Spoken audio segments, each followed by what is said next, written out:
In 2008, a tech entrepreneur was on the verge of total collapse. His rocket company had failed 3 times.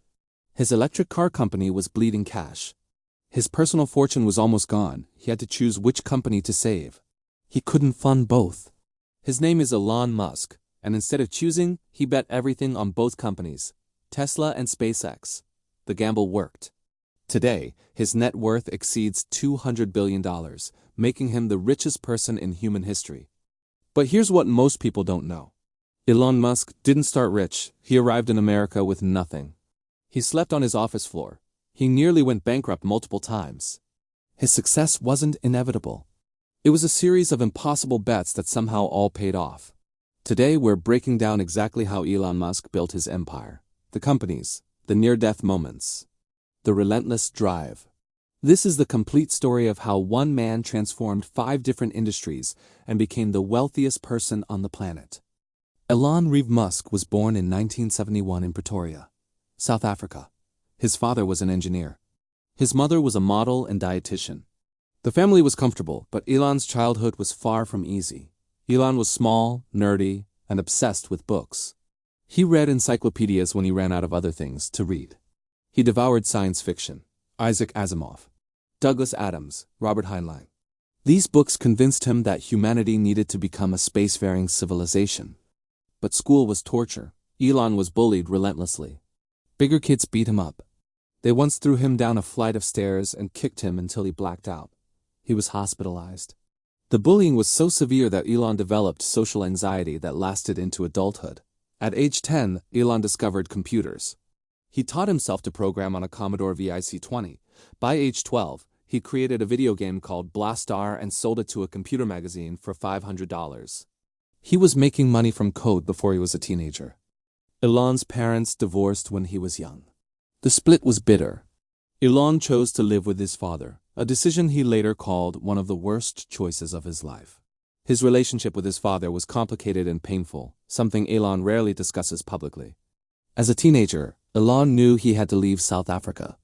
Mandatory military service was approaching, and he wanted no part of it. More importantly, South Africa felt limiting. If he wanted to change the world, he needed to go to America. At 17, Elon moved to Canada to attend Queen's University. He chose Canada because his mother was Canadian, making immigration easier. He worked odd jobs, cleaned out grain silos, cut logs, whatever paid the bills. 2 years later, Elon transferred to the University of Pennsylvania. He studied physics and economics simultaneously. He graduated with 2 degrees, then moved to California to pursue a PhD at Stanford. Elon lasted exactly 2 days in the PhD program before dropping out. It was 1995. The internet was exploding. Elon saw the opportunity. Graduate school could wait. Building internet companies couldn't. Elon's first company was Zip2, an online city guy for newspapers. He started it with his brother Compl and a friend. They rented a small office and lived there to save money. Elon showered at the YMCA. He survived on fast food. The early days were brutal. Elon coded during the day and slept on the floor at night. The company struggled to get traction. Newspapers didn't understand the internet.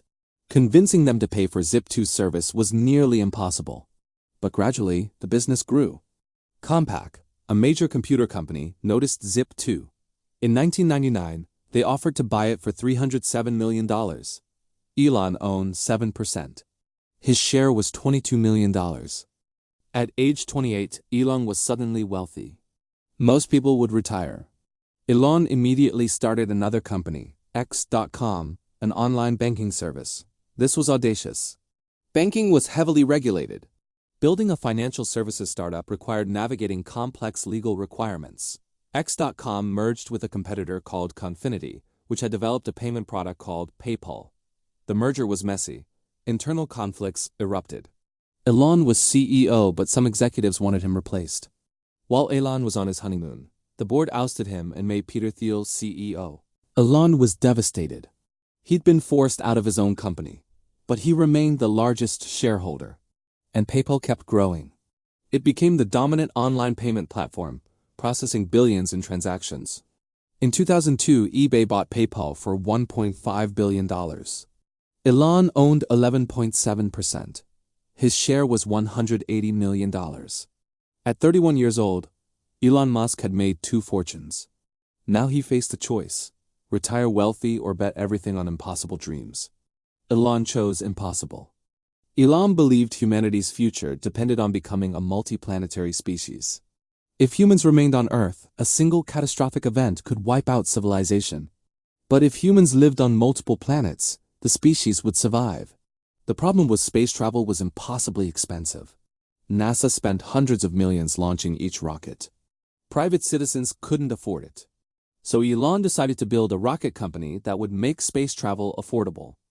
Everyone told him he was insane. Rockets were complicated, dangerous, and had bankrupted countless companies. 3 previous attempts by wealthy entrepreneurs had failed spectacularly. Why would Elon succeed where others had failed?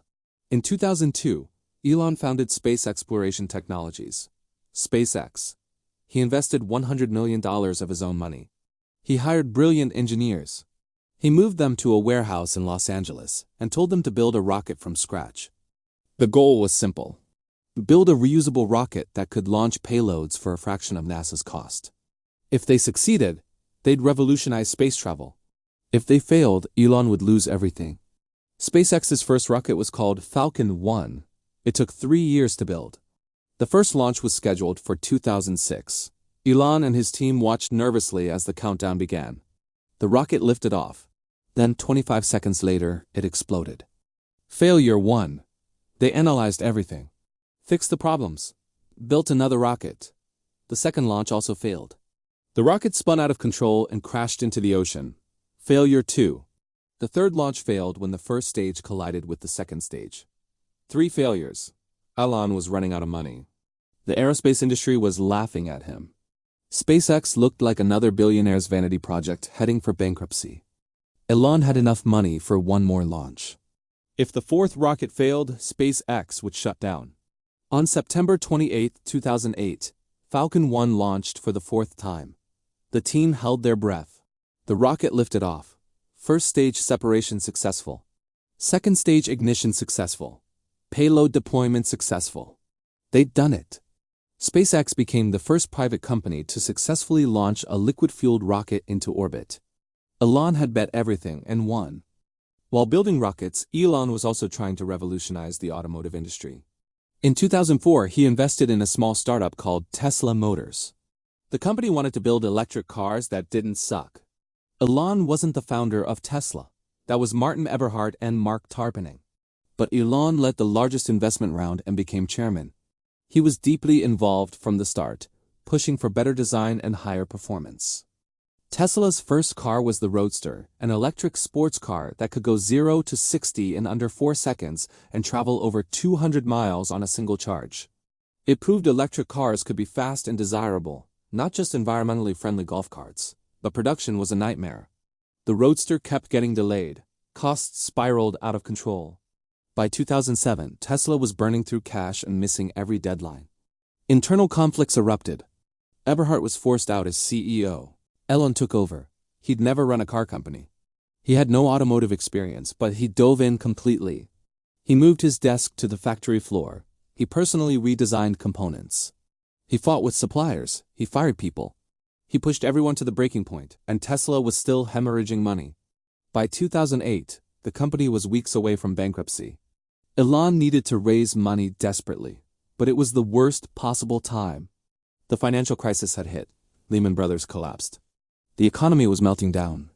Nobody was investing in risky startups. Elon faced an impossible choice. He had about $40 million left. SpaceX needed money. Tesla needed money. He couldn't save both. Friends advised him to save SpaceX and let Tesla die. Elon refused. He split the money between both companies. If either failed, both would probably collapse. It was the riskiest bet of his life. On Christmas Eve 2008, NASA announced SpaceX had won a $1.6 billion contract to supply the International Space Station. The money saved SpaceX. 4 days later, Elon closed a $40 million funding round for Tesla, with literally hours to spare before the company would have gone bankrupt. Both companies survived by the thinnest possible margins. After nearly dying in 2008, both SpaceX and Tesla started to thrive. SpaceX began launching rockets regularly. They won more NASA contracts. They developed the Dragon spacecraft. They proved reusable rockets could work, landing boosters vertically like something from science fiction. Tesla launched the Model S in 2012. It was a revelation. A fully electric luxury sedan that outperformed gas-powered cars. It won Motor Trend Car of the Year. Consumer Reports gave it the highest score ever. Suddenly, Tesla was cool. But Elon wasn't satisfied with two companies. He kept starting new ones. In 2006, he'd helped found SolarCity with his cousins. The company installed solar panels on homes and businesses. Elon believed sustainable energy was essential to humanity's future. In 2015, Elon announced OpenAI, a non-profit artificial intelligence research company. He was worried that AI could become dangerous if developed by the wrong people.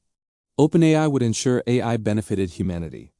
In 2016, Elon founded two more companies. Neuralink, which aimed to create brain-computer interfaces, and The Boring Company, which wanted to solve traffic by building underground tunnel networks. Elon was running 5 companies simultaneously: SpaceX, SolarCity, Neuralink, The Boring Company. Each in a completely different industry, each trying to solve massive, complicated problems. In 2016, Tesla acquired SolarCity for $2.6 billion. Critics called it a bailout. SolarCity was struggling financially, and Elon was chairman of both companies. He was accused of conflicts of interest. Shareholders sued. Elon eventually won the lawsuit, but the controversy damaged his reputation. Despite the chaos, Elon kept pushing forward. Tesla launched the Model 3, a more affordable electric car for the mass market. Demand was insane. Hundreds of thousands of people put down deposits.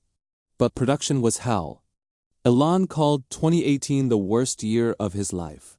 Tesla was stuck in production hell, struggling to manufacture the Model 3 at scale. Elon was sleeping on the factory floor again. Working 100-hour weeks, he looked exhausted in interviews. He cried discussing the pressure. Somehow, Tesla survived production hell. The Model 3 became the best-selling electric car in the world. Tesla's stock price started climbing, and climbing, and climbing. By 2020, Tesla's market value exceeded every traditional automaker. It was worth more than Ford, GM, and Toyota combined, despite producing far fewer cars. Wall Street bet that electric vehicles were the future, and Tesla was years ahead of everyone else. Elon's net worth exploded. In 2020, he was worth around $30 billion. By 2021, over $200 billion. At his peak, he was worth over $340 billion, making him the richest person in history. In 2022, Elon bought Twitter for $44 billion. He'd become obsessed with free speech and believed Twitter was failing as a platform. The acquisition was chaotic. Elon initially tried to back out. Twitter sued to force him to complete the deal. He eventually bought it, renaming it X. The Twitter acquisition was controversial. Elon laid off thousands of employees. He made rapid changes to the platform. Advertisers fled. Critics claimed he was destroying Twitter. Supporters said he was saving free speech. His net worth dropped as Tesla's stock fell. But SpaceX kept achieving incredible milestones. Starship, the largest rocket ever built, progressed toward orbital flights. Starlink, SpaceX's satellite internet service, connected millions of users worldwide. SpaceX became the most valuable private company on Earth, worth over $150 billion. Today, Elon Musk's net worth fluctuates with Tesla's stock price, but it generally exceeds $200 billion. He controls multiple companies worth hundreds of billions combined. He's fundamentally transformed electric vehicles, space travel, and satellite internet. So how did Elon Musk build his empire? Through relentless work, impossible bets, and refusing to give up when any sane person would have quit. From a bullied kid in South Africa to the richest person on Earth. From sleeping on his office floor to running 5 companies simultaneously. From nearly going bankrupt in 2008 to being worth over $200 billion. Elon proved that one person could transform entire industries. Electric cars were jokes before Tesla. Private space companies were considered impossible before SpaceX. Reusable rockets were science fiction before Falcon 9. But Elon's story isn't just about success. It's about nearly failing constantly and pushing forward anyway. It's about betting everything when everyone says you're crazy. It's about working 100-hour weeks and sleeping on factory floors. Elon's companies have controversies. His management style is brutal. His public statements create chaos. He's been sued, investigated, and criticized constantly. But he's also achieved things people said were impossible. From Zip2 to PayPal to SpaceX to Tesla to Neuralink to the Boring Company to X. From immigrant to billionaire to richest person ever. That's how you build an empire. That's how you change the world. That's the story of Elon Musk. If you found this breakdown of Elon Musk's rise fascinating, make sure you hit that subscribe button. We're covering the most incredible entrepreneurial journeys and business empires built by the world's most driven people. Drop a comment below. What other entrepreneurs should we cover next? Steve Jobs, Richard Branson, Larry Page and Sergey Brin? And if you want to understand how SpaceX actually works, check out our deep dive on rocket technology. The link is in the description. Thanks for watching. I'll see you in the next one.